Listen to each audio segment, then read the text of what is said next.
What's the worst example of cognitive dissonance you've seen in real life? My alcoholic husband, who is completely off the rails and rapidly drinking himself to death and tearing my and our kids' hearts apart, sitting in his chair rambling on about how sorry he feels for a friend who is dealing with a loved one's drug addiction. I'm really sorry, I genuinely can't imagine how hard it must be. Love to you and your kids. My mother is the same way. She drove drunk and crashed, didn't hurt anyone thankfully, and swears to this day that she went to prison for 2 years for hitting a guardrail and a broken headlight. Anything you wanna add to that, Mom? Nope. 2 shots of vodka. MP3. God can nobody can drive straight and stay in their lane. Ooh, a text. Let's read it. The texting thing drives me nuts. I have an iPhone and it detects when I'm driving and automatically goes into its little focus mode. Even if I glance at the screen, it won't even show me whether or not I have a text. I have to actually unlock the phone and also answer a prompt asking whether or not I'm driving just to get to my home screen. Does the same with calls. Side note, I have ADHD and this has worked wonders in reducing my distracted driving. I'm not even tempted to look at my phone. So's grandmother died this year, of cancer, that she had for 10 years. She refused to get treated, refused X-rays because she believed X-rays would give her cancer. Edit. Wow, 10,000 upvotes. This is a true story. Happened late winter this year. There is a lot more to the story, and I'm not the sort to tell lies about how wonderful the dead were. Wincing over here is a rad tech. The amount of stuff I get about incorrect assumptions regarding radiation is very large, and very annoying. Of course, I agree with you. This was a woman that soaked herself in essential oils that her house began to rot from all the gunk built up in the cracks and in the walls. You know this, I know this, rational people know this, there are different types of radiation and every exposure has a chance of causing some sort of issue or not. A chest X-ray is equivalent to a transatlantic flight or whatever. And when you're 89 years old, and you already have cancer, an X-ray can't possibly do you any harm whatsoever. I had to explain to this same woman's daughter that cell phones can't cause cancer because they emit small amounts of microwave radiation which cannot cause damage to DNA, microwaves only cause heating in water molecules. Wow. When I got diagnosed, a really absurd number of people spent a disturbing amount of time encouraging me to say no to chemo and to drink soursop tea instead. Later my prognosis meant that chemo would be useless for me, stage 4 breast cancer with lung metastasis equals treatable but not curable, and one of the first responses that from one of those aunts was, "Oh good, so no chemo." Watching her daughter go through about 5 different nonverbal stages of, "I can't smack my own mother," was amusing. I was diagnosed 4 years ago and have a very good, worst case scenario, situation. Lung metastasis gets labeled as incurable because there is currently no way to excise the lungs to ensure all cancer has been eradicated. As far as my treatment goes, I have a plan that is minimally invasive as far as things can go and a very promising road ahead. I was declared our version of in remission. No evidence of disease on my 27th birthday, found something small fairly recently, and will likely be again by January. If not sooner. I'm doing well. That said, with October coming up, please refrain from donating through in-store pink ribbon stuff and the Komen Foundation. Instead, think about donating to local cancer community centers in your area, Mediviver, your local cancer treatment facilities, hospitals, care centers, and such, and/or funds like the Pink Fund. Very few patients actually see results from your aid, otherwise. Furthermore, donations don't have to be in monetary funds. Cancer centers also welcome books, time, etc. If you'd like to help in other ways, just send an email or give them a call and ask. Thanks for all the support in this thread, I am really grateful. My dad refused treatment too. He had his cancer for 15 years. When it finally became painful and he was unable to urinate, he did undergo chemo and radiation, which caused him to be so cold he was shivering at home all the time. When I bought him a heating blanket, he wouldn't use it because though the electric whatever, vibrations or currents or something, would go through him and make him sick. I was like, "Dad, you have chemo coursing through your body. No logic." My mom, who has admittedly come so far since this era, used to point out the trashy Russian ladies in the grocery store and say that they were using food stamps, paid for by her, and still have an attitude. Meanwhile we literally were there purchasing groceries on WIC benefits amount. Glad she's overcome her issues there lol. I had a now ex-best friend who had a pregnancy scare. She was super pro-life, very conservative Republican. I asked her what she was going to do and what support she needed from me, and she said she was considering getting an abortion if she was pregnant. When I seemed surprised, she said, "Well, it's different for me. I'm not a slut like those other girls. I'm not ready for a baby. It's different." We stopped being friends after that. I couldn't handle it anymore. That's precisely what happened to conservative ex-friend of mine. She got knocked up by an extremely abusive ex, and told me she wanted an abortion because she was terrified to be stuck with him. She asked me to go with her to the clinic because all of her other friends were hyper-conservative too. Afterwards she stayed with me for a few days and begged me to take her secret to the grave.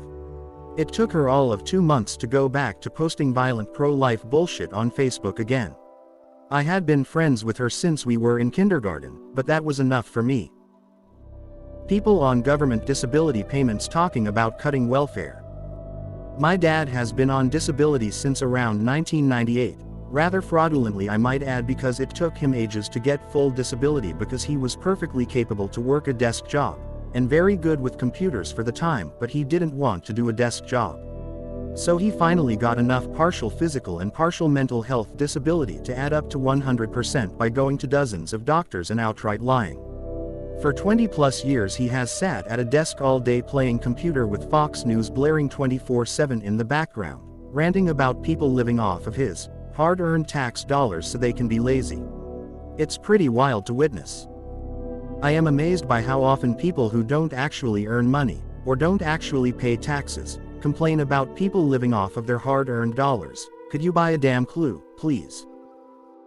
I knew a stay-at-home mom married to a military man, so their entire income was paid by the government.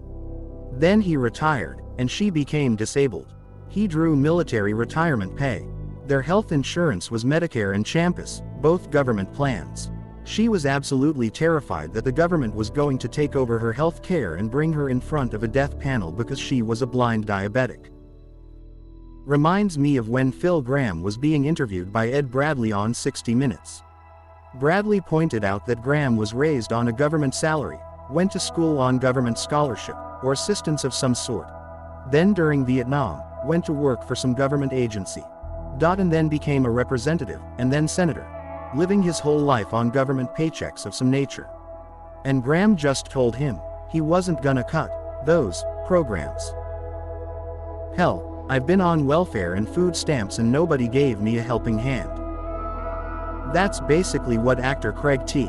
Nelson said verbatim when Obama was running in either 2008 or 2012. He talked about how, when he was starting his acting career, he was so broke that he was in food stamps. Then he said that nobody ever gave him a hand.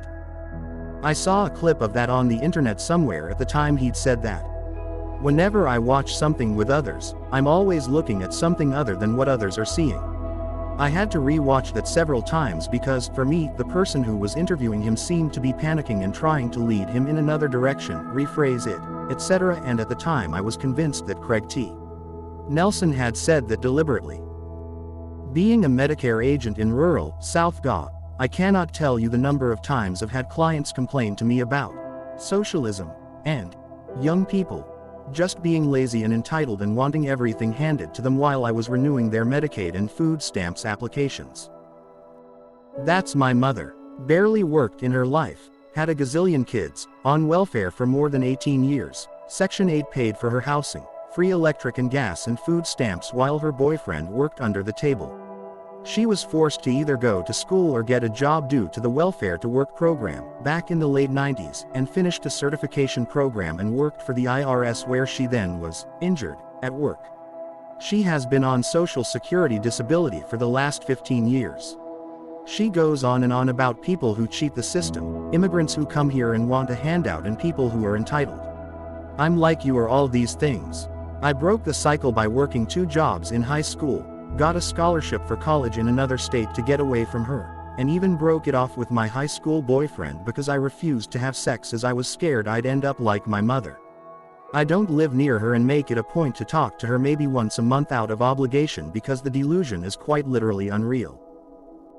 Or the ones who benefited from programs like those and when they got back on their feet, don't want the programs helping anyone else. This is my father. He can't understand how he raised such princessy liberals, since there's nothing between being a conservative or a liberal, but he literally raised us to look out for others and make sure everyone was doing okay. Hell yeah, I'm going to vote for increased taxes if it helps strengthen the social net that saved my dad when he was a young single father. Nobody in my family has been on welfare or food stamps. We've been blessed certainly. I went to parochial school almost my entire life. I'm the only liberal in my family because hell yeah, I'll pay taxes to help other people. My dad asked me how I got so liberal and I told him he's the one who sent me to school where we learned every day what Jesus taught. Other religions teach similar values. Sheesh. That's a fantastic response to him though. I know a guy who's very religious, very conservative, and definitely has that "I made it so everyone else can figure it out on their own" mentality. No empathy. I wish I could pull the Jesus line TBH, but he's less of a Jesus guy and more a "my God is a vengeful God" type. Apparently his take on angry God doesn't include caring for others or not running people off the road because they cut you off. When the pandemic started, a friend of mine got really obsessed with the fact that you can't leave your home or go near people without a mask, etc. Only thing is, it never reflected in his own actions. He judged others but did not follow guidelines himself. He worked at a grocery store at the time and refused to wear a mask his boss told him to wear, meanwhile complaining about people coming to the store without masks and putting his health at risk. People got so strange during COVID.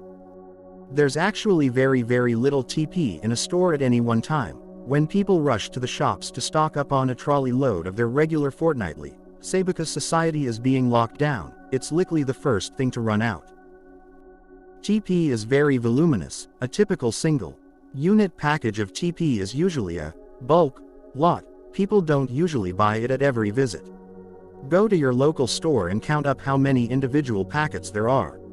For a medium-sized store that services a population of around 10,000, there might only be 100. There's likely little if any reserves out back. They just get a fresh shipment every morning of however much they sold the day before. This works just fine until if on any one single day, there is a large increase in shoppers. Say that the government announces that everyone's going to be locked in their homes for an undetermined period of time. Lots of people rush to the store to stock up. They buy a trolley load of everything they normally consume, and this includes TP whether they still have some left at home or not. Again, because TP is so bulky, kept in small cuties, it's the first thing to go out of stock. Now it's a thing. Everyone now knows there is no TP on the shelves. Everyone that didn't buy any yesterday and who normally doesn't buy more until they are down to their last roll or two fears they will be left without TP. So now they're on the lookout to buy any TP if they see it. So now demand is increased the next day and the next day's shipment doesn't replenish the shelves. Now it's an even bigger thing and even more people are aware that if they wait for their next fortnightly shop to get more TP, there may as well no be any, so they need to buy it at the first instance they see it. Whether they're down to their last roll or their sixth last roll. This cascade continues while the fairly inflexible JIT supply chains with no reserves or warehouse stocks of TP are unable to replenish the shortfall. Hitler didn't kill any Jews and he didn't kill enough. Said by a relative, "We're German." And to be clear, technically, Hitler didn't kill any Jews personally. As far as I'm aware, B, 0 is never enough if you desire any positive number. And C, he said it to me and it was unmistakable how he actually meant it. Oh indeed, the guy just isn't smart enough to intentionally imply this technicality. My mother showed me a snapshot from her own childhood that showed, in general, her father lying on a child's bed, her sitting next to him between him and the wall. Her brother sitting on the floor in front of the bed, playing with some toys. This is my favorite picture from my childhood. All my siblings always whining and claiming we were abused. It's such bullshit. See, It's just a quiet, calm, happy snapshot of a perfectly normal family. Every time one of them starts up about being abused, I remember this snapshot and know that we were fine. Just fine. And so I looked at the picture and asked, what about the handgun? Because my fucking grandfather, the wildly violent, gambling, womanizing, utter piece of human garbage, was literally laying there in his kid's roar with a handgun in his hand.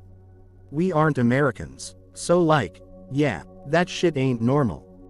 She had been looking at that picture for half a century, always patting herself on the back that it was proof that her desperate need to insist everything was okay was in any way accurate, and never in all that time had she apparently ever seen the handgun. Best part, within a year, she tried to show me the picture again telling me about how it was her favorite and proof that her siblings were full of shit. So maybe she did see the gun,